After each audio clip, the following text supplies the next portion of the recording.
वासी के हम गोर लगै छी। महेशवाणी गाबऽ जा रहल छी। अहाँ सबके नीक लागत तऽ लाइक कमेंट शेयर जरूर करब। राधे राधे। अहाँ सब सुनू।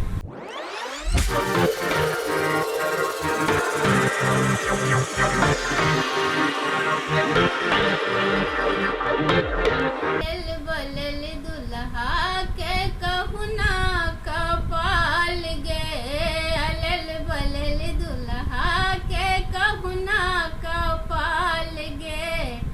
माय टुगर बाप टुगर चटकल गाल गे, माय टुगर बाप टुगर चटकल गाल गे।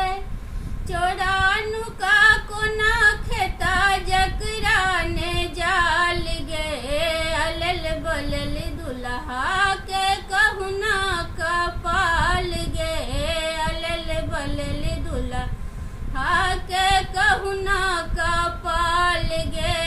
डाँरों में लटकल बाघक छाल गे, डाँरों में लटकल बाघक छाल गे। सुर नर मुनि सब देखलनि ताल गे, सुर नर मुनि सब देखलनि ताल गे।